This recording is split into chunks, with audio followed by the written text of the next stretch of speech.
Well, thanks, Leland. The House followed through with a Trump campaign promise to crack down on illegal immigration. The pair of bills moved to defend sanctuary cities and stiffening penalties against undocumented immigrants with prior deportations. Both are seen as major legislative wins for President Trump as one of his key campaign promises begins to take shape. Former Attorney General Alberto Gonzales joins us now. Thank you so much for joining us, sir. We appreciate it. It's good to be with you.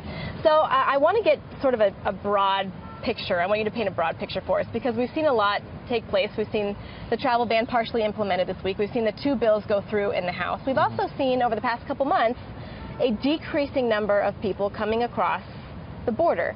So where does it go from here? What is your take on the landscape right now? I think it's very positive, certainly positive for the Trump agenda. Okay. He campaigned on reducing the amount of undocumented immigrants coming into our country. I think the House legislation is a good first step. That's all it is, though, is the first step. Obviously, it's got to be passed through the Senate before something's presented to the president. But I think it's important as a nation to know who's in this country and why. And we need to have better control of our borders. Obviously, we're also a compassionate people. We are a nation of immigrants, but we're a nation of laws. And so I think getting legislation passed is very, very important for this president. He campaigned on it. It's what the American people want. And I think we can do so in a way that is compassionate and is reflective of the United States being a nation of immigrants. We saw the House, and as all of our viewers know, it has to go through the Senate before it even makes the president's desk. Some are saying, listen, it doesn't stand a chance in the Senate. And then some are saying, well, maybe Kate Steinle's, maybe that law, Kate's law, has a better chance.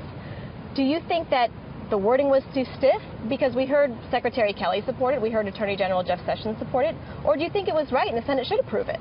You know, I think, again, this is just the first step, right. And the Senate will have its say. I suspect there's going to be changing in the wording, there'll be compromise back and forth, and so ultimately what is important is whether or not we get legislation that moves the ball forward in protecting our nation, but also in a way that's reflective of our values as a nation of immigrants. So, again, I think it's hard to predict where this is going to end up.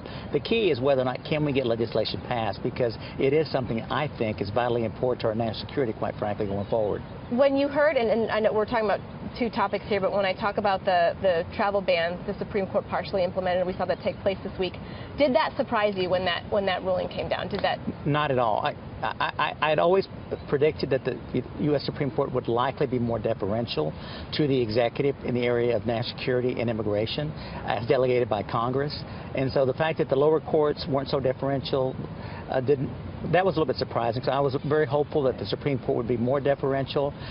And so, again, a lot remains to be seen what's going to happen because the implementation has been challenged in the courts. But again, I think the Supreme Court sent a pretty strong message that in this area of immigration and security, courts should be deferential to the judgment of the president. And so long as the decisions, the outline of the policy has makes some level of sense in terms of our national security, I think courts are going to be more deferential going forward.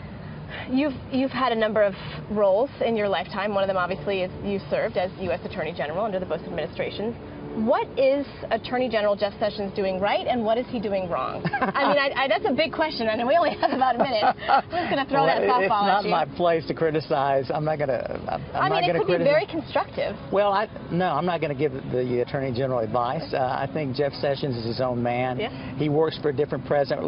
One thing people lose sight of the fact is the Attorney General reports to the president, and in the end, the president's priorities become the Attorney General's priorities. And so, to the extent that someone has a problem with Jeff Sessions and his policies, then they have a problem with President Trump because he works for the President of the United States. So I think Jeff's got a very difficult job, and I wish him all the luck in the world. No report card that you want to give him? I sure don't.